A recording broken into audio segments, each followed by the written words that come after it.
carrots for just $5.99 each. I learned how to make fettuccine and even onion rings healthy. He'll never catch on.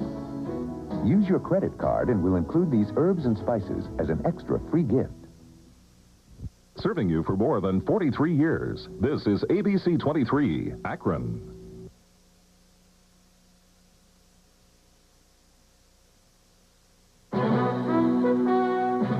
From ABC News. This week with David Brinkley. Now from Washington, David Brinkley. Now the election on Tuesday. Bob Dole sees this as high noon, one last shot, and he is trying to make the most of it. How? By campaigning all day and all night. He says until the final bell on Tuesday morning. He seems confident, saying he believes he can win, and says this with hope and good nature. Dole is our guest today as we come toward the end of the longest electoral process in American history. In the end, it came down to two very familiar politicians. One of them, Bob Dole, we interviewed, and our discussion here was Sam Donaldson, George Will, and Cokie Roberts, all here on our This Week program. First, a little news since the Sunday morning papers. A skirmish in Iraq this weekend, an American F-16 enforcing the no-fly zone in Iraq, thought Iraqi radar was drawing a bead on his plane. He fired a missile. Iraq denies everything and says it was part of American electioneering. It is not clear who hit what. The American plane returned safely to its base. Now, ABC's Britt Hume is spending these final campaign days traveling with President Clinton and has a report on what's happening. Britt? Good morning, David. I'm standing here at West Palm Beach, Florida, adjacent to the airport where President Clinton is due to arrive very shortly for his second event of the day, where it looks like it will be a quite well-attended rally on a beautiful morning. He earlier was at a church over in Tampa, where he did something that not every politician can do, David. He mingled passages from Scripture with quotes from his standard campaign speech and did it in such a way that you weren't always sure which was which.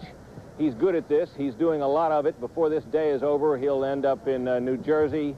He'll go on up into Maine at some point and end up in New Hampshire, where he starts out tomorrow morning for the final day. It is clear that he's trying to sweep in some members of Congress with him, hoping to give the Congress back to the Democrats, but he's going about that in a rather subtle and subdued way, and the White House isn't ready to predict that he'll be able to do that yet. But he's a man doing what he does best and loves most. David? Britt, thank you. Hang in there and keep us posted, if you will. Now, ABC's Jim Wooten is traveling with Bob Dole. Jim, what's happening? Good morning, David. Well, what's happening is we're about halftime of this 96-hour frantic, frenetic, furious dash to the finish line for Dole. Yesterday, he started out, or on Friday, rather, he started out in Ohio, 2 stops in Ohio, 5 stops in Michigan. There was a diner in Newark, then breakfast at Sunrise in Philadelphia, on to Indianapolis, down to Kentucky, to St. Louis, to Nebraska, to South Dakota, to Colorado, and finally to a casino hotel in Las Vegas, and early this morning in the wee hours here to California. Somebody suggested this was Dole's revenge on the press. He said, I thought of that, but that's not what it's about. It was his idea, he insisted, his idea to stir things up. And all day long, from Friday to today, his aides have been furiously spinning, giving out polls that show the gap between Senator Dole and President Clinton closing. Maybe it is, maybe it isn't. Senator Dole says he smells victory in the air. Maybe what he really smells, of course, is the sweet scent of the press corps going without a shower for 2.5 days. Sounds as if you're all having a nice time. Exactly. Thanks. Thank you very much. Now, Peter Jennings in New York, where on Tuesday night, ABC's computers will add the numbers, find the winners, and bring them to you quickly. Peter, you all set? No, we're not quite all set, David. We're getting ready for you, and despite what all the skeptics say today about voter turnout, one of the reasons we're testing the system so vigorously today is because we think that even the presidential race turns out, as all the polls suggest, it has the potential to be a very exciting evening. By the way, ignore all the numbers up here at the moment. This is the voter news service at work running numbers through. They bear no relationship to reality. But because there is so much potential now for interaction that there has never been in the past, we've also got ABC's Politics Now online for election night, so there'll be all sorts of opportunity for people to have their say on election night. And of course, this being Sunday, we're now monitoring the various interest organizations around the country, not to mention the churches around the country. Everybody today is preoccupied with turnout. Churches across the country, the AFL-CIO, Emily's List, National Rifle Organization, Coalition of Black Organizations, everybody on this particular Sunday probably worried more about turnout than they have been for some time, especially with people predicting such a low turnout, some of them predicting the lowest turnout in history. But we're going to monitor, and when we can extricate Cokie and Sam from Washington there, Cokie Roberts will be here and Sam Donaldson will be upstairs here monitoring, but I think everybody thinks, David, is going to be, and you know this as well as we do, one of the closest congressional races in a long time, if all of the polls end up being reflected on Election Day as they are on this Sunday. Then Cokie here and Sam up there are going to be very, very busy.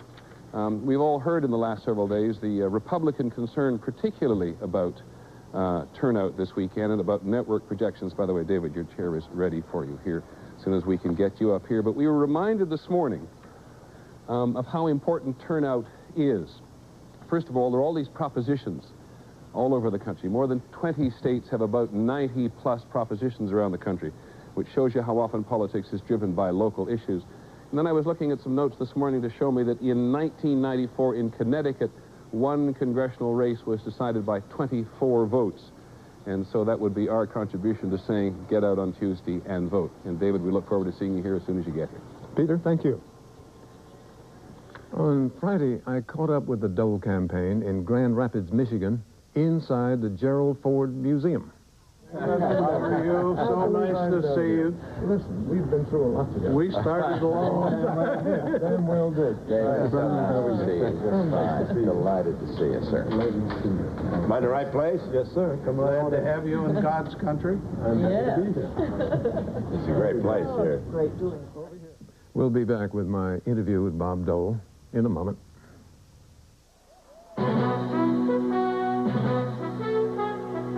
This week with David Brinkley, brought to you by ADM, Supermarket to the World, and GE. From power generation to medical systems, we bring good things to life.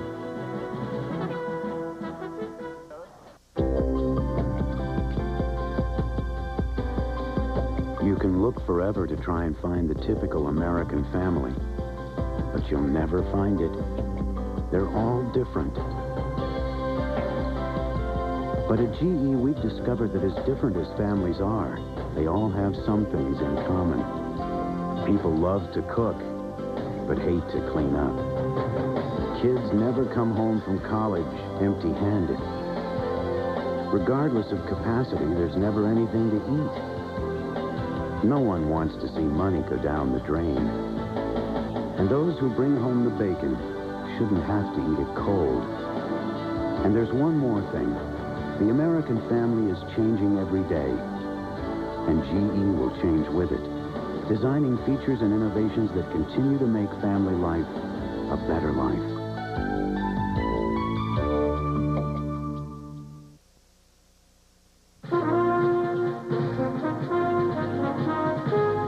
Senator Dole, thank you for coming. Thank you very much. Honored to be here. Pleased to have you with us. Thank you. Now, tell me this. You're out running as if you were an 18-year-old running for your first office. Right. When, in fact, you were a serious candidate for president. Now, tell me, how do you expect to win? What's your plan? Well, I'm very optimistic. I think we've got a good economic plan, and I see a lot of excitement out there. You never know in these big races, but my view is that we're going to win this race.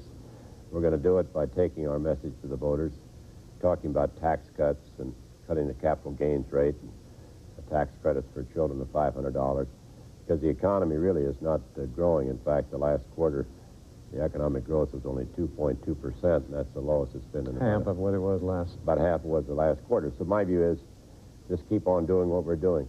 Stick with our message.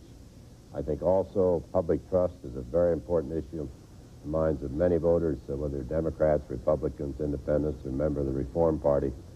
And we've talked about that some in the past couple of weeks. Well, keep on doing what you're doing. I understand that. But Right. I might say that it appears so far it hasn't worked very well. Well, I think it is. I think there's a big undecided vote. We're just now beginning to get indication that the undecided are breaking in our favor. Mm-hmm. You know, we've been stuck around 38, 39, 41%. We can't seem to move. And, of course, Ross Perot drains off, we think, some votes from us, and he's in the race, and it makes it more difficult.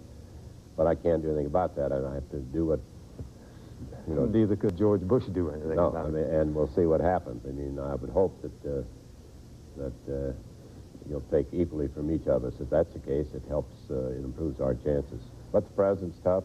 Any incumbent president's tough. This president's a skilled orator, good on rhetoric, short on programs, I believe. But we're going to see. We're going to leave it up to the voters. Won't be long. Well, the Congress now is running on claiming all kinds of accomplishments, and claiming it rightly so, for welfare reform, the minimum wage, and so on. Now, you left before most of that was done. Do you think that was a mistake? To go ahead and do it? No, for you to leave. Oh, well, I look back on it. I left on June the 11th, and it seemed to me I needed something at that time to sort of tell the American people that Bob Dole was willing to give up something. I think there's a feeling that you're probably aware of that politicians never give up anything, just try to reach out and take it all, get more power. And I felt at the time, and I think I made the correct decision, if I just walked away from it, gave up the majority leader's job, there've only been 15 in history, and gave up my Senate seat, then the voter out there would know that I thought it was serious enough to give up something, and hopefully they would take a serious look at our candidacy. Well, a question that applies to you and to everyone running for office, I guess all offices today, the public seems to be not much interested in questions of character. It seems to bore them. They seem to find it meaningless. In your case, you have stressed that. Right. And so why is I've stressed the public trust. And I'm not talking about people's private... No, I didn't mean that. But it seems to me when, let's just take the President of the United States, the most important job, I think, in the world. When you're sworn in and you walk into the White House for the first time, you have a very special obligation to the American people. You are the President of the United States, and you can't violate that public trust. And I think it has been violated in the past 4 years. I think President Clinton has overlooked a lot of things that the American people care about. I think people do care about honesty and decency, integrity. I don't think those are old values that people have forgotten. And I find a lot of response. In fact, we're doing very well with young voters. I think the young voters are hungry for someone with those values, and hopefully in these last couple of days we can make it happen. Despite one or more of those running for office today, where those questions have arisen, there doesn't seem to be much public reaction on questions of character and private behavior and so on. What do you make of that? Well, I'm not certain there's not. You know, I think the jury's still out. I think the American people, every time we have a rally, now I know some of the signs show up, people make them, they hand them to someone. But I go down to what they call the rope line after the rally. I talk to a lot of, particularly women, and they talk, character does count. We're praying for you. Character does count. Integrity is important. Service to your country is important. So my view is, jury's still out. We're going to find out Tuesday.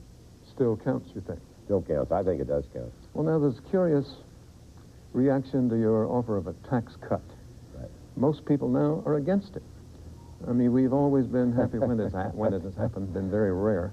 Government agreed to give us a little of our own money back, but you have offered a tax cut 15% across the board. The public reaction has turned negative. Why is that? Well, but again, we find about 40-some% now think it's probably a good idea. It is giving your money back. I mean, it's your money. Yeah. I mean, it's not mine, or it's not President Clinton's money, or it's not Ross Perot's money. And it's not a Wall Street tax cut. It's sort of a Main Street tax cut. 15% across the board.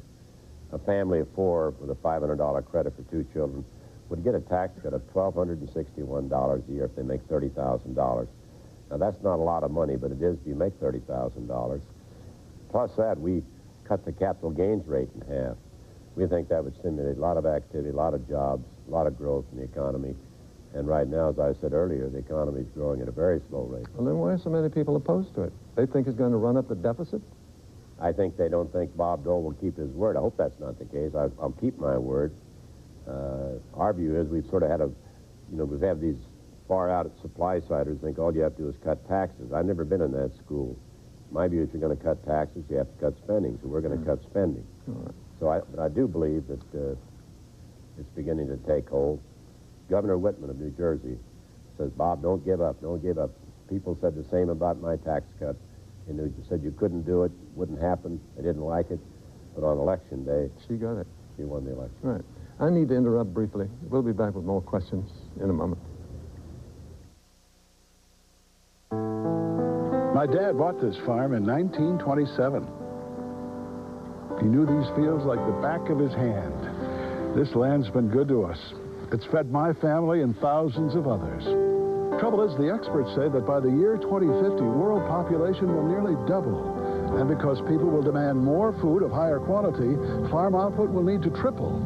Since our planet's not getting any bigger, these fields will have to work harder than ever. That's why new farming technologies are so urgently needed. With help from military satellites, I can create precise maps of my fields that help me pinpoint where crop growth isn't what it should be. Then, by treating those spots, I can get higher crop yields from the same amount of land. With this new satellite technology, I know precisely where to apply chemicals and fertilizers, and that's good for the environment. Proclaiming the good news about precision farming methods is important to the Archer Daniels Midland Company because feeding the world is our business. The thing I love most is opening people's eyes to new ideas. Trying to show people something that they've already seen in a new light, something that they already know in a different way. The globalization of the financial markets means we've got to stay up to speed and cutting edge on what might be happening and taking place in these emerging countries. Investing in an emerging market brings capital and resources to that market and ultimately provides for a better way of life for the people in that market.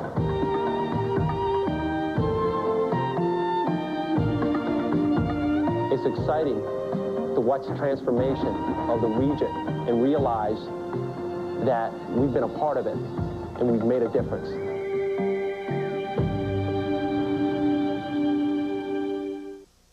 Your kids in overcrowded classrooms, school administrators in swank offices. Diane Sawyer takes on schools that let our children down. Primetime Wednesday.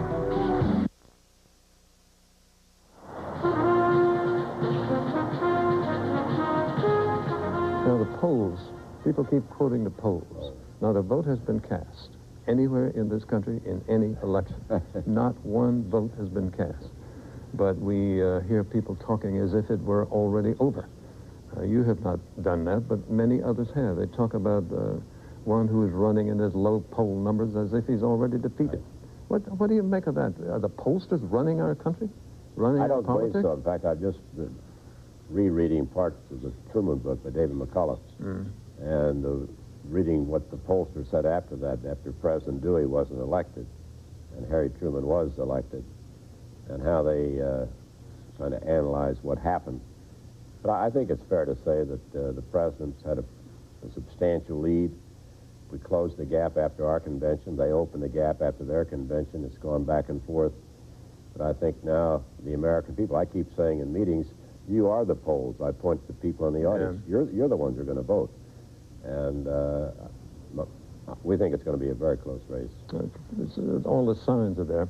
Now, on another subject, there's an increasingly loud demand for something to be done about campaign financing. Right. And there's some current reasons for being concerned about it. Money coming in from other countries and so on, which is either illegal or inappropriate. I don't know which. What are your thoughts? At one time, you were opposed to doing anything about it. Why was that? I'm not opposed. In fact, in 1990, I suggested George Mitchell, who was then the Democratic leader in the Senate, that the two of us go together and try to get campaign finance reform. We appointed 6 outsiders, 3 apiece, nonpartisan people who didn't have any stake in it. They gave us a lot of good recommendations, but we couldn't enforce it because our colleagues wouldn't accept it. I think we have to have a bipartisan, nonpartisan commission, because I'll be very honest, when Republicans are in charge, we want to make it better for us, and Democrats in charge, they want to make it better for them. But I think now, with the foreign money coming in, I think it will spur campaign reform, just like we had campaign reform after Watergate. We didn't go far enough, apparently, but now this is another opportunity, and this will be a stimulus. You know, we've been saying, you know, foreign aid has finally reached America. It's coming in from India, Indonesia, all over the world. But I think it will bring about campaign reform next year. Well, reform is so difficult, it seems to me, that because the reformers and the reformed are the same people. Right. Members of Congress don't want to reform because they benefit from all of this money coming in. So how are you going to change that? You're going to have to end what, you know, first of all, you're going to have to say that if you're not a citizen of the United States, you can't influence an election. I mean, a vote's a very precious thing, and you have one vote, and somebody else has $1 million in Indonesia or somewhere. That will stop. I think that will stop very quickly. This soft money that corporations put in and labor unions put in, I believe that will have to go. Those will be two big steps, and then we have to take a look at political action committees, so they won't have the influence they have now in political elections. Then I think members of organized labor who may support another agenda should not be forced to contribute to a candidate they don't support, which now the labor bosses can dictate that we take it out of your check. This year it goes to President Clinton, even though 40% of union members will probably vote Republican. Can Congress stop that if it wants to? Congress can stop it, but I think it's going to have to be put in this way. We have a commission. They make recommendations. Congress has to vote up or down, just like base closings. We voted up or down, no amendments. Otherwise, you're right, it may never happen, or much of it may never happen. Has the Clinton administration gone too far with this? Money raising, including some money from foreign countries and foreign I think this will, I think just as you look back on the Republican Party and Watergate, you can look at the excesses in the Clinton administration when a gardener puts up $300,000 and they discover he hadn't paid $10,000 in taxes, and now they can't find the man. He found it in the garden, you think? Well, I don't know. He found it there at the laundromat. I don't know where he's hanging out. Is there a crime somewhere in this business? I don't know. I think there's serious violations. I think the president will, in effect, stonewall all of this until after the election. But I think it's going to bring about campaign finance reform. Mm-hmm. If I'm president, I know it's going to bring about campaign finance. That's been the one thing that the pro-supporters have followed the Republican Party for. We've done most of the other reforms, but campaign finance reform has not happened, and I think it's going to happen. Others before you have tried this and couldn't make it work. Do you think you can? You can do it. I mean, I know members of my party resist this. They don't want campaign finance reform. They like the present system. They say without it, organized labor would take over America. I think if we be careful those things don't happen, but if it's good, sound, balanced reform where people have a right to contribute, maybe you need to raise the individual amounts that people can contribute. But I think there are changes we can make that will help ensure that, the election belongs to the people. Supreme Court says you can do whatever you want with your own money. That's true. And I think people now can go out and do whatever they want to do as far as independent expenditure. They want to spend $1 million. As long as I don't coordinate it, they can go out. As long as it comes to you, you don't mind, do you? Well, no, but I don't think we're getting any of that. We'd like to, but we don't see any of it. I want to change the subject now. Tell me this. What was your thinking about going to Ross Perot and asking him to come and join your party's, support your party? What was the thinking there? The thinking was that, first of all, I know Ross Perot quite well. I've worked with him as veterans. I think he's a patriot. I think he wants to do good things. He's contributed to my campaign for the disabled called the Dole Foundation. He gave $100,000, for example. I thought if he knew what was happening, if he knew he was taking votes from me, and in some states he could tilt it towards President Clinton, that he would support me. Now, maybe we knew it was not likely, but we thought it was worth the effort, because we had pretty good information that he did not like what had happened in the first 4 years of this, or in the Clinton first term, as far as health care, as far as the balanced budget, as far as some of the foreign policy considerations. And we made the effort. It didn't work. I talked to Rossborough a couple of times myself on the telephone. And at one point, I thought we were getting close to some informal agreement, but it never happened. Well, the conventional wisdom for some time has been that he took enough votes away from George Bush to elect Bill Clinton. Do you buy that? I think so. And what I don't want him to do is take enough votes away from me to re-elect Bill Clinton. And he says he doesn't want to do that. That's not his goal. And if he believes strongly in the country, and if he believes strongly in Americans, I hope he does, think he does, then in my view, he should be supporting the candidate he believes. In fact, he said so himself, that you give him a choice between Bob Dole and Bill Clinton. He chooses Bob Dole. So what was the thinking in sending somebody to try to get him to switch to your side? Did you think he would do it? We just didn't send somebody. We sent a very close friend of his, who's a very good friend of mine. And I talked to this person, and he thought it might be a good thing to explore. We explored it. It turned out to be a dry hole, but my view is that you don't leave any... You look down every avenue to see if there's some ray of hope there. We knew we need the votes. He had the votes. We think he's taking votes from us. As I've said, I think I can beat one candidate, but it's hard to beat two. Well, I have a question for you that's probably not easy to answer, but the answer would be interesting if we could get it. Question is, what is the idea, the theme of your campaign for president? If you had to describe it to some younger person, how would you do it? What would you tell him? What is the basic idea of it? You know, we have a campaign theme, a better man for a better America. Well, we're looking into the next century, looking for strong leadership. We're talking about ethical conduct. We're talking about economic growth, creating jobs. I meet a lot of young people at the National University just a couple of days ago and talked to students about jobs and opportunities. And they know that if the economy doesn't grow, there's not going to be jobs. They know that right now we're probably looking at layoffs early next year in a lot of sectors of the economy. So I think you talk about the economy, you talk to young people about drugs, and how drug use has doubled in this first 4 years of the Clinton administration. You talk about crime, you talk about education itself. My view is we've got a good, solid message, and we think it's taking hold, particularly the economic message. A balanced budget under the Constitution, regulatory reform, litigation reform. It's hard to have, so lawyers aren't putting people out of business. Plus then the tax cuts, the sort of the centerpiece, the tax cuts, the capital gains rate reduction, and the child tax credit. Tax cuts are in trouble. A lot of people are against it. Well, I think, I'm not certain that's the case. Well, so that's what these polls show, as we have seen the polls decide. There was also a Lichter, I don't know, the Lichter survey saying that 81% of the media coverage, network coverage, was negative. So if you had an 81% negative message every night, who'd be for anything? You know, they wouldn't be for ice cream. Is this the liberal media that I you don't have know been about the liberal attacking? media, but I think we're going to get our polls show we're up in the 40% support now of the tax package. And Jack Kemp's been doing a great job out there. He believes very strongly in it. He's been out there advocating it for a long time. And we think in the closing hours, they're going to be with us. If they walk into that voting booth and say, well, if I vote for Bob Dole, I get X. If I vote for President Clinton, I get X. Now, one more question.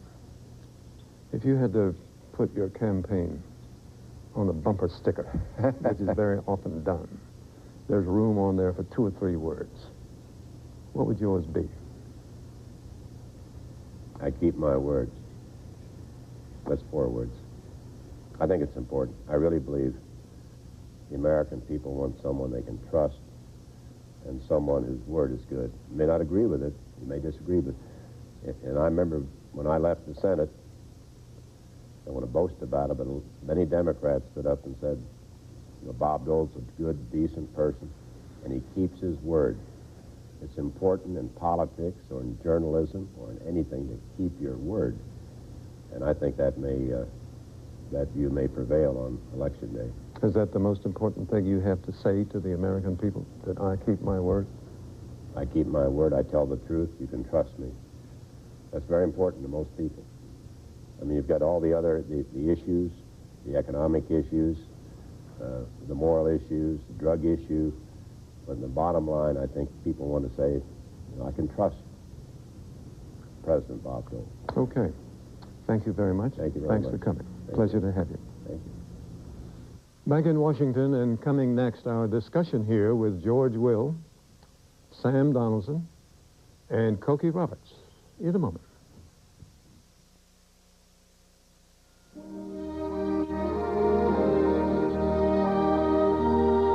It was over 100 years ago that a small group of men had an idea to combine the new technology of GE electric lighting with football, the first night football game.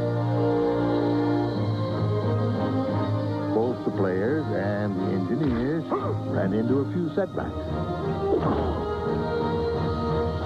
And while that evening was by no means a great success, the GE engineers knew there would be other nights, brighter nights. And even today, with all our advanced technology, at GE, we know it's just the beginning. The future will be more brilliant than any of us can imagine. Night football. Yeah, that'll be the day.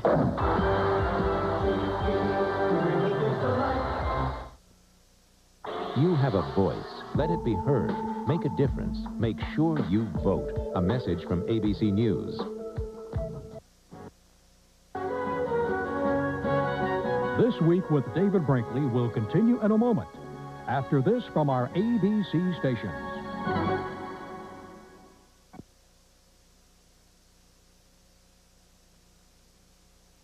People think because I don't talk about politics, I don't care about it. I let my vote talk for me. I've seen my candidates win. I've seen them lose. I vote, I say my piece. I listen to a lot of big mouths every day. You know what? My vote speaks louder. I can't always speak my mind at work, right? But in the voting booth, I can say anything I want. Listen, that's what my vote says. That's pretty satisfying. On November 5th, vote for your candidate, vote for your country. Most of all, vote for yourself.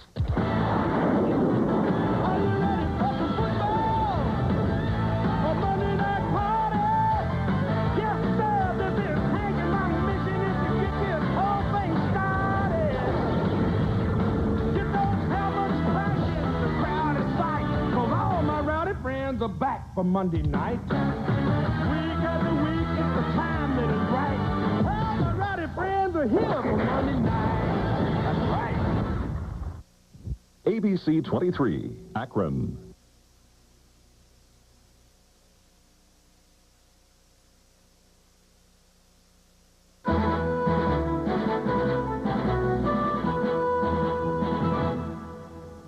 In this election year, we are now into the final days. There's a quality of drama about that. We'll see if we can capture it here. What do you make of it, George? We have come to the end of it. What are your thoughts at this point? We'll go into the rest of it later. Well, I think there's a certain gallantry in what Senator Dole is doing with this 96-hour tear across the country and back. And I think it may work a little bit. It does seem that some of the undecideds are breaking his way. And I think we can get into the numbers in a minute. My guess is that not only will Tuesday night be on balance a pretty good night for conservatives in the country, but that Mr. Dole, if he loses, will not lose as badly as most people have lost since the Second World War. I think the fact of gallantry, though, is important. After the 1990s, that's right, but also after the 92 election, there were a lot of people who thought that George Bush just didn't want it, that he didn't try hard enough. Now, he disputes that, and I think he disputes it accurately, but the fact is that Dole is really showing people that he's doing everything he can to get there, and everything he can for the congressional candidates and the candidates for governor and all of that. So I think that this is symbolic, but it's also something useful to do. Well, they're running the... One second, Sam. One thing here. Republican or Democrat, don't you think people admire that? Yes, absolutely. I think just getting out really there and giving his all, as he said to you in that interview about leaving the Senate. Here he is now at the end of the campaign giving his all.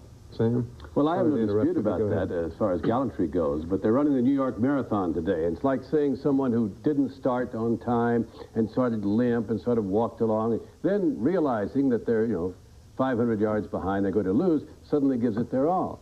It's too late. I don't think you can turn it around now, David. I agree with you, George. I think there'll be some coming home by Republicans, some narrowing, perhaps even some people who were undecided, and that was a very small number according to the pollsters. But there's a difference between turning it around in terms of the election and turning it around in terms of how people view him from here on out. In the Bob Woodward book about the choice, he quotes Elizabeth Dole as saying to Bob Dole when they're making the decision about whether to run, you know, are you sure you want to do this? Because if you get into this race and lose, you'll be remembered by your last negative ad instead of the 35 years of service that you've given to the country. And I think that that was a very good piece of wifely advice, and I think that he's now will be remembered for having tried, having done his best. If we're into a segment on how we're going to remember Bob Dole, who looks like he's going to lose this election, then I think that's fine. But I was talking about the election and what's going to happen on Tuesday, Coco. Well, I sort of thought so. The larger consequence of what Bob Dole's doing is even if he falls short of victory, which seems very likely, he is going to condition the nature of Bill Clinton's victory. Let me give you some numbers. Bill Clinton may become the third Democrat in this century to win a second term. One of those, Woodrow Wilson, never in either election got to 50% of the vote, and I think today it's unlikely that Bill Clinton will. Since the Second World War, only one Democrat has got more than 51% of the vote. That was Lyndon Johnson. Jimmy Carter got just over 50%. I don't think Bill Clinton today may get over 50% because we've all talked here, and Bob Dole's been talking about it at the top of his lungs, and where is the critical mass of Clinton scandals that will actually galvanize the country and get its attention? I think it came last week. Well, I think that's entirely possible, that the whole business about Mr. Huang and all the campaign finance shenanigans certainly has sort of made people think about it again. And there's plenty of evidence that it's having an effect on the congressional races. But the other effect it can have is to bring Ross Perot up. And that seems, because this is his issue. He's been talking about this for years. He's apparently in the last few days spent a whole lot of money on commercials that he's got in sports events. The ironic thing about that is that Senator Dole sent an emissary to Ross Perot to see if he wouldn't drop out in favor of Senator Dole. In fact, the numbers seem to suggest in the last 48 hours that Ross Perot, who has climbed into double digits again, having been in obscurity till Senator Dole helped elevate him, that's working against President Clinton, that he's drawing more from Clinton than he is from Dole. So I think that Senator Dole may be very happy that he did not succeed in his quest. Now, at this point, let me ask you all to look forward a bit and tell me what you see or what you expect in the second Clinton. Well, assuming he wins. One of my favorite cartoons. What do we do with him? I like to cite cartoons. One of my favorite cartoons. Is that what I read first? One of my favorite cartoons. We all did. Ike did it, and so did Ronald Reagan. So take that. One of my favorite cartoons is the one in which here's the finish line of the presidential race. And here are people behind the line waving to President Clinton, who's going to win re-election. One of them, of course, is Paula Jones. One of them is the independent counsel, Kenneth Starr. One of them is John Huang. All these people out there. And what I say is, for journalists, the second term is going to be wonderful from the standpoint of business, because Bill Clinton may face indictments in his administration. He may face, and he will face, this sexual harassment suit from Paula Jones and a whole bunch of stuff. Isn't it interesting, though, how this hasn't had an effect? I mean, I think that Dole's question of where's the outrage is a legitimate question. That's a good question. Where is it? And the fact that everybody just seems ready to say, well, we don't like it and we don't really trust him. But that's sensible, Cokie. Excuse me. I mean, I'm not for outrage when it comes to some of these acts. But people weigh things. And on balance, they clearly believe that the economy, which may or may not be President Clinton's fault, but certainly it's going well. It probably belongs more to Alan Greenspan and the Federal Reserve. And many of the other things, the Congress, they like the Congress now, and that spills over on the president. They're going to vote for him. They may, but it means that his approval, such as it is extremely perishable. It is very easy, for reasons you've given in part, to see why and how you could have Bill Clinton at 30% approval and 60% disapproval in 6 months. Forget all the scandals. To him. Let's forget about the scandals. Let's look at the economy. If by we're going to have a recession, George. That's my point. If by the year 2000 the current recovery were still going on or expansion, it would be 9.5 years old. Now that's twice the length of the average post-war expansion. Now when you start with the fact that, we'll come to this in a minute, he'll probably face a Republican Congress, and there'll probably be a recession, and most second terms are disappointing anyway. And most third congressional elections in the middle of a president's second term are bad for the incumbent's party. I mean, then you come to all those people at the finish line. It's a grim. The president has an advisor who may advise him in the second term, whose advice is going to be to have a bipartisan government. Not just pull in a Douglas. Well, that's right. Not that just pull in your odd Douglas Dillon, as Jack Kennedy did to be Treasury Secretary, but pull in several prominent Republicans, inclling perhaps Bob Dole. Of course, that's what he should have done the first term. I mean, he ran saying that in 1992, and it would have been a sensible thing to do. But in effect, if in fact we end up with divided government as we have for most of this part of this century, that's what you get as a coalition government. That's a little scenario of yours. Bob Dole joining the Clinton administration? Well, it's not inconceivable. Of course, it's up to Senator Dole and Bill Clinton to offer it. But this advisor suggests that that's one way to inoculate yourself to some extent against the investigation. Does this person, who I guess is going to go nameless... Has to, because under the ground rules, under what you told me that... Does he really think that if you have, say, Senator Lugar replacing Christopher as Secretary of State, that would make a particle of difference when the blood gets in the water? Well, maybe not so much. That was one of the benefits he thought, but the bigger benefit was to be able to govern, because there, as you suggest, could be a problem with the president's own ability to rally people. Simply because he's reelected doesn't mean that he has the power of a Reagan. Bob Dole was saying here a minute ago that he thought Clinton, in a second term, if he has one, would spend half of his time dealing with scandal. So with that note, I'm going to interrupt briefly. We'll be back with more of our discussion in a moment. How's your job? Great. There's still a lot of stress, though. You still getting those headaches? Yeah. I actually went to the doctor. I thought they might be migraines. He said they weren't. He told me to take Tylenol, extra strength. Tylenol? Not some prescription, huh? The Tylenol works great, Dad. More than aspirin, more than ibuprofen. For headaches, doctors recommend Tylenol the most. You should have come to work for me, Julie. Oh, sure. No stress there. Son, agriculture sure has changed since your granddad taught me to farm. It's so high-tech these days, and precise. Yeah, they call it precision farming. I bet you never thought we'd use satellites, computers, and electronic sensors to capture mapping information. We've never had maps this accurate.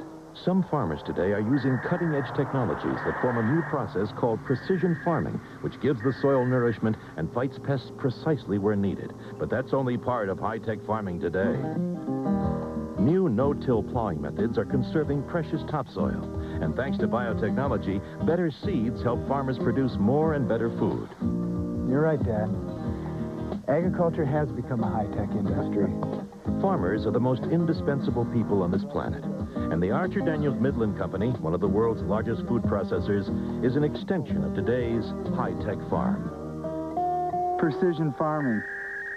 Precisely. A pound of regular ground beef has more than 90 grams of fat. Harvest Burgers for Recipes is fat-free. It's already browned, so you can use it wherever you'd use browned ground beef. And make all your favorite foods a whole lot lower in fat.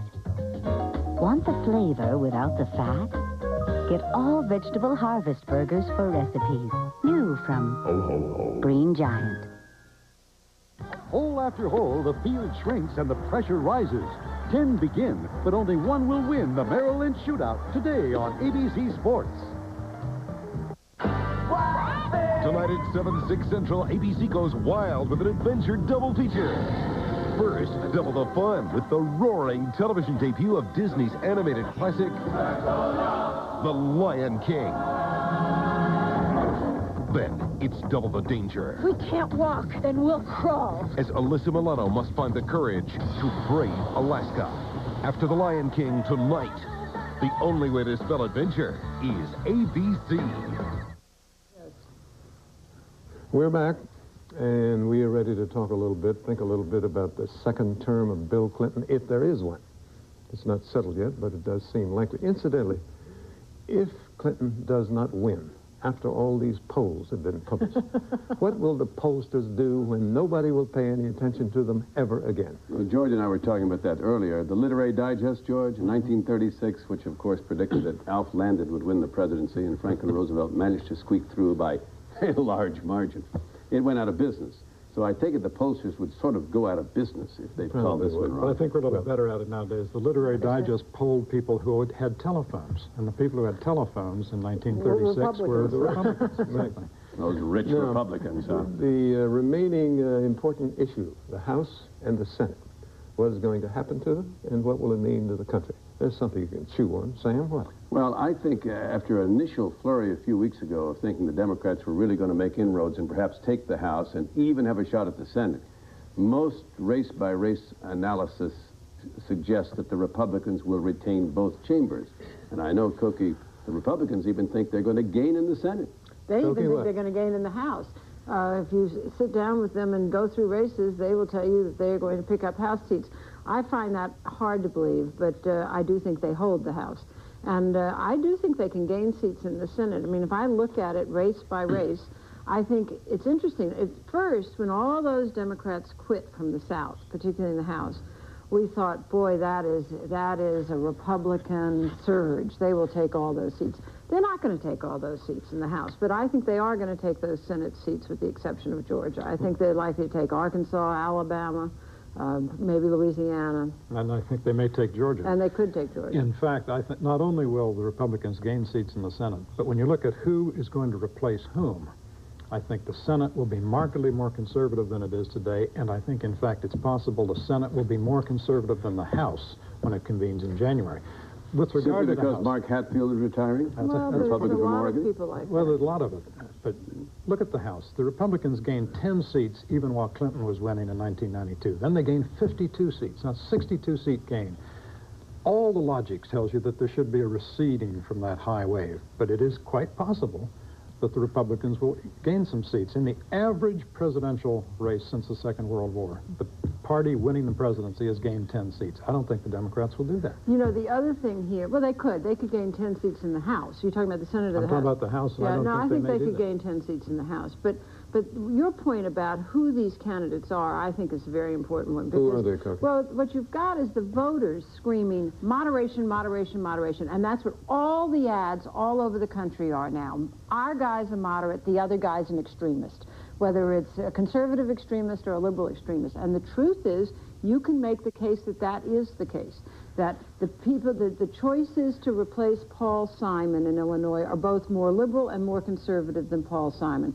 The choices to replace Bennett Johnston in Louisiana are both more liberal and more conservative than Bennett Johnston. Nancy Kassebaum, same thing. Bob Dole, same thing. Hal Heflin in Alabama, same thing. So that at the same time that the voters are saying we want common sense government, we want moderation, we want balance, the candidates that are being offered to them are more extreme. I account for that in one way, if you may, because I don't believe that Georgia's always seeing a conservative tide. I mean, if the 3 county commissioners are elected in an off-season and they happen to be Republican conservatives, you say there's a Republican conservative tide. Oh, come on. I don't think this was a Republican conservative tide in 1994. I think how come only, well, I'll tell you what I thought it was. Incumbents lost and no Republican incumbents Because I think it was the voters saying, throw the bums out. But no Republican incumbents lost. But I'm talking about conservative tide. There was an anti-democratic tide, absolutely, Cookie. But it wasn't, they said, throw these democratic bums out. They've had all these years in the Congress, and we don't like it, and we don't like our lives, and they're in. Speaking for conservatives, let's just say that 1994 is all right with us. No matter what you call it. So you're going to be happy. You're going to be happy for this next. But are you going to shut down the government again? I mean, is that strategy work? Cookie made an interesting point about those running for office. How do you explain that? How did that happen? Why is that happening? Part of it is the primary and nomination process that, you know, the people who turn out in the Democratic Party are the liberal true believers, and the people who turn out in the Republican Party are the conservative true believers. Part of it is the single issue politics that we've seen, so that you have in the campaigns a tremendous input from groups like the National Abortion Rights Action League or the National Right to Life Committee or the NRA or the handgun control people.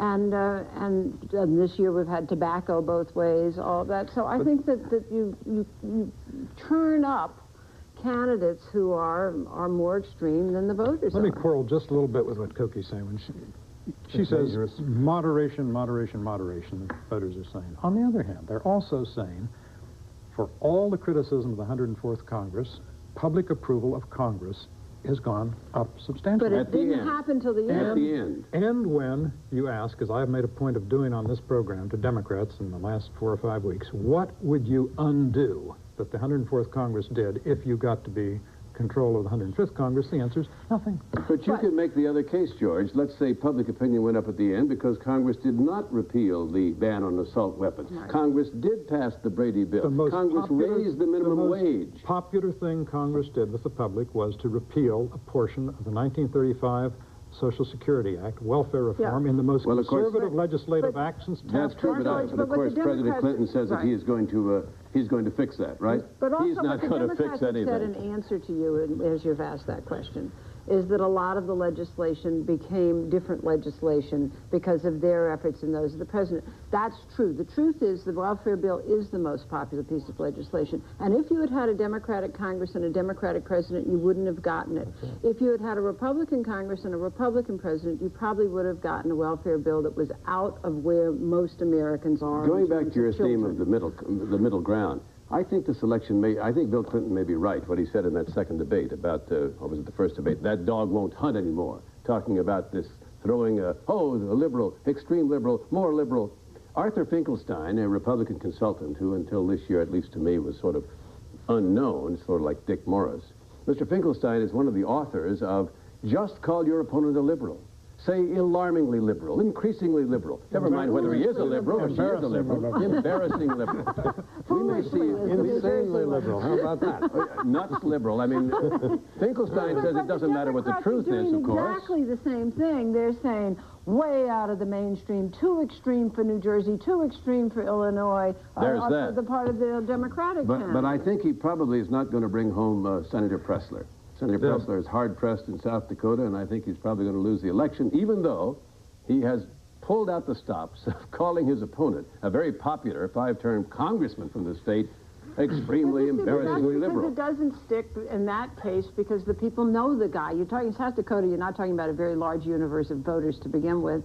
And secondly, both candidates have won statewide. That's right. So you're talking about known quantities. It's a quite remarkable fact. When we return to this table a week from today, we will know all of the answers to all of those questions. And we will not run this videotape. No. And we will not. May I make a prediction? Yes. We've talked about angry white males and angry this and angry that. I think I know who's going to be really angry on Wednesday morning, and it's going to be the dues-paying members of organized labor's unions. They've seen no one knows how many scores of millions of dollars of their dues spent to oust Republican congressmen, and they're going to get precious little for that. They may oust some of them. They may, but they're not going to get, they're going to be congressmen out there who have survived, what would you guess, $1.5 million, $2 million barrage from organized labor in one congressional district. What is big labor getting from this? Well, if they got Congress, they'd get a lot. The minimum wage they already had.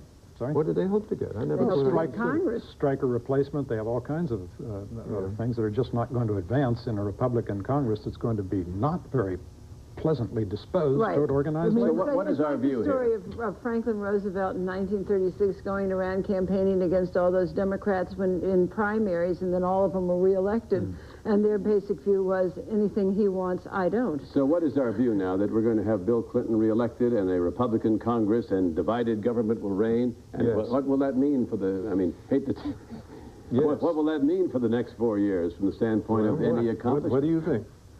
You'll have Bill Clinton in the White House, probably, very likely.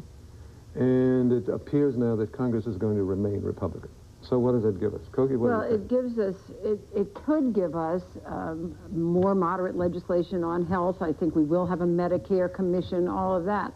But it also is very likely to give us 4 years of these investigations, which we were talking about earlier. That's the part of a Republican Congress that's going to make it very tough. And there is a theory about that if there are indictments, what the president ought to do is pardon everyone immediately, within hours of the indictment, saying we had an election, these things were on the table, we're not going to be diverted from the country's business. And I said to the person who said this is what we should do, well, if you do that, the firestorm from the Saturday Night Massacre will look like a small bonfire. George, you've got time for one final word from me? 2 hours after the pardons, Bill Clinton's approval dips below 40% and never comes back. Well, you saw Jerry Ford. He can tell you what pardoning was like. Exactly. So you have to tough it out, folks. The time is up, folks. Thank you. Thanks, everyone. We'll be back with a few words about how to make a political commercial for television in a moment. This week with David Brinkley. Brought to you by GE. From plastics to financial services, we bring good things to life. And Merrill Lynch. For clients around the world, we make a difference.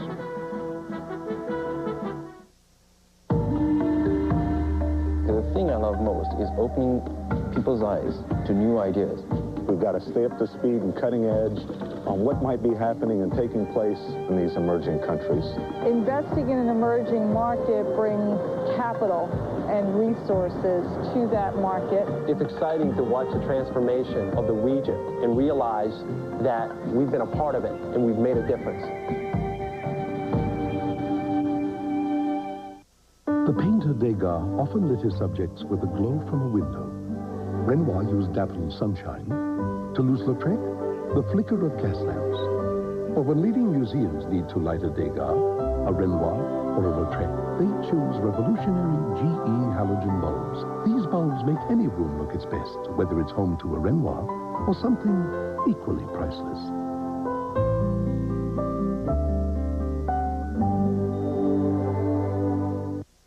Every second of every day, there are 3 new mouths in this world to feed.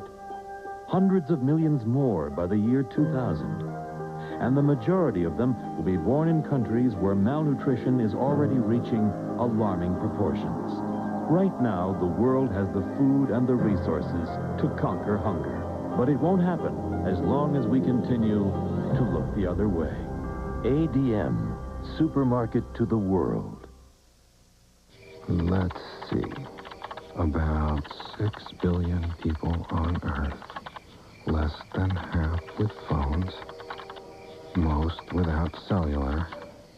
Even fewer on internet. Just discovered life on Mars. Got work to do. Lucent Technologies. We make the things that make communications work. ABC Wednesday just got a little wilder. Really? Look for a bonus episode of Home Improvement at a special night and time after an all-new Ellen.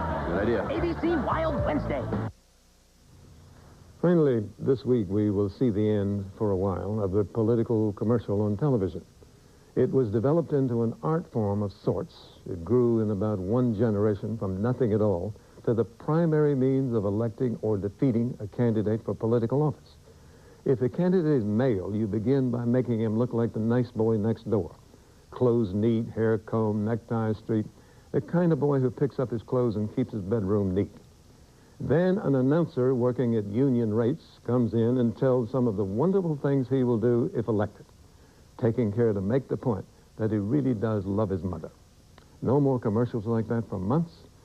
Some of us will miss them. For all of us at ABC News, until next week, thank you.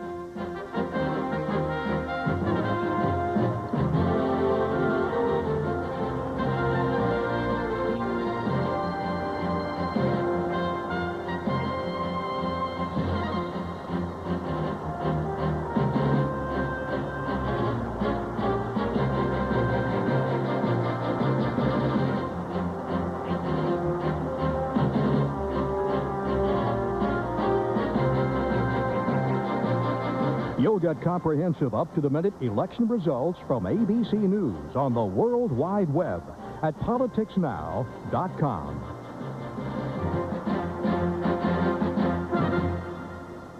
This Week with David Brinkley is a presentation of ABC News. More Americans get their news from ABC News than from any other source.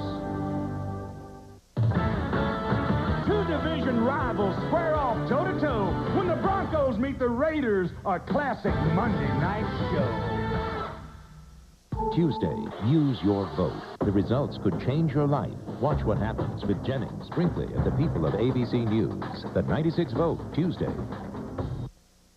People think because I don't... Now, ABC's Britt Hume is spending these final campaign days traveling with President Clinton and has a report on what's happening. Britt? Good morning, David. I'm standing here at West Palm Beach, Florida, adjacent to the airport where President Clinton is due to arrive very shortly for his second event of the day. where it looks like it will be a quite well-attended rally on a beautiful morning. He earlier was at a church over in Tampa, where he did something that not every politician can do, David. He mingled passages from Scripture with quotes from his standard campaign speech and did it in such a way that you weren't always sure which was which. He's good at this. He's doing a lot of it. Before this day is over, he'll end up in New Jersey. He'll go on up into Maine at some point and end up in New Hampshire, where he starts out tomorrow morning for the final day. It is clear that he's trying to sweep in some members of Congress with him, hoping to give the Congress back to the Democrats, but he's going about that in a rather subtle and subdued way, and the White House isn't ready to predict that he'll be able to do that yet. But he's a man doing what he does best and loves most. David? Brett, thank you. Hang in there and keep us posted, if you will. Now, ABC's Jim Wooten is traveling with Bob Dole. Jim, what's happening? Good morning, David. Well, what's happening is we're about halftime of this 96-hour frantic, frenetic, furious dash to the finish line for Dole. Yesterday, he started out, or on Friday, rather, he started out in Ohio, 2 stops in Ohio, 5 stops in Michigan. There was a diner in Newark, then breakfast at Sunrise in Philadelphia, on to Indianapolis, down to Kentucky, to St. Louis, to Nebraska, to South Dakota, to Colorado, and finally to a casino hotel in Las Vegas, and early this morning in the wee hours here to California. Somebody suggested this was Dole's... Supermarket to the world. And GE. From power generation to medical systems, we bring good things to life.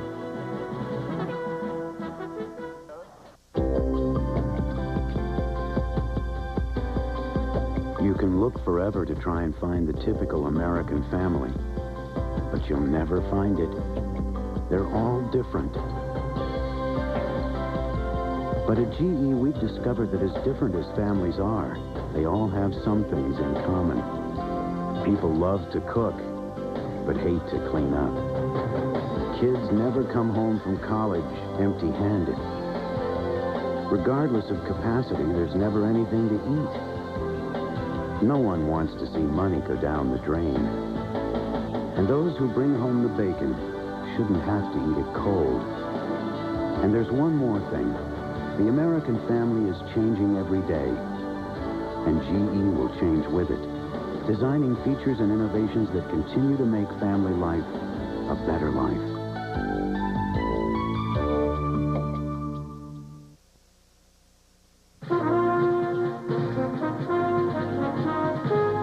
Senator Dole, thank you for coming. Thank you very much. Pleased Honored to be here. Pleased to have you with us. Thank you. Now, tell me this. You're out running as if you were an 18-year-old running for your first office. Right. When, in fact, you were a serious candidate for president. Now, tell me, how do you expect to win? What's your plan? Well, I'm very optimistic. I think we've got a good economic plan, and I see a lot of excitement out there. You never know in these big races, but my view is that we're going to win this race. We're going to do it by taking our message to the voters, talking about tax cuts and cutting the capital gains rate. Cards for just $5.99 each. I learned how to make fettuccine and even onion rings healthy. He'll never catch on. Use your credit card and we'll include these herbs and spices as an extra free gift. Serving you for more than 43 years, this is ABC 23, Akron.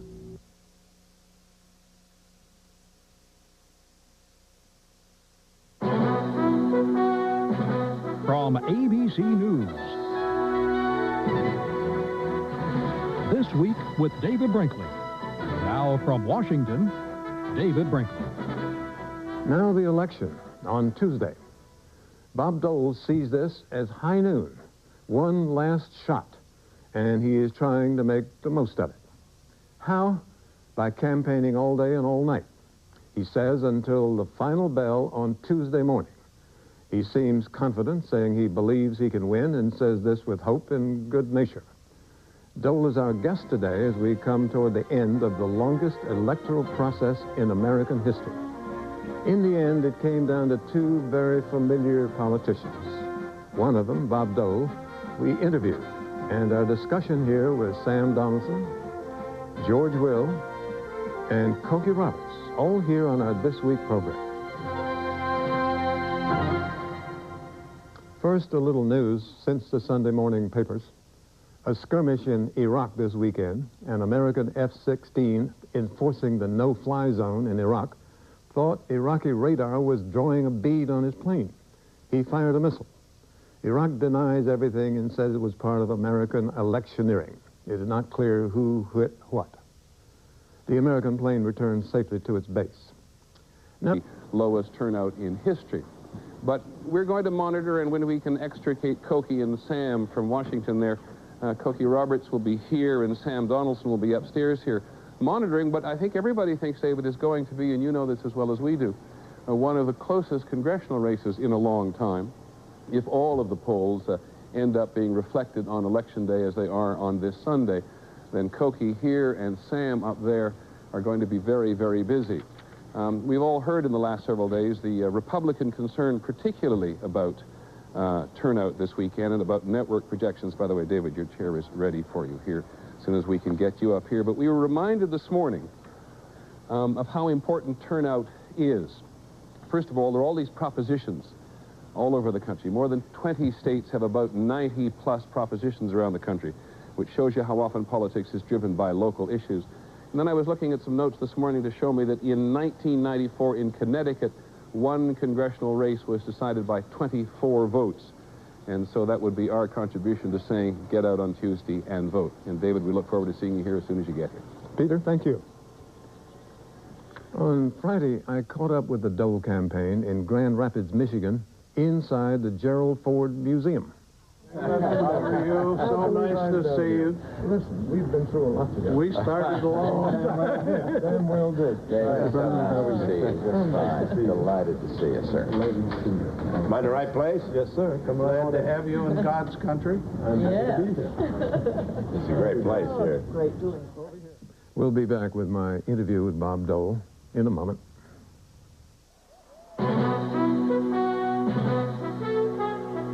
This week with David Brinkley, brought to you by ADM. Binge on the press. He said, I thought of that, but that's not what it's about.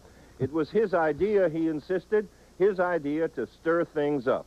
And all day long, from Friday to today, his aides have been furiously spinning, giving out polls that show the gap between Senator Dole and President Clinton closing.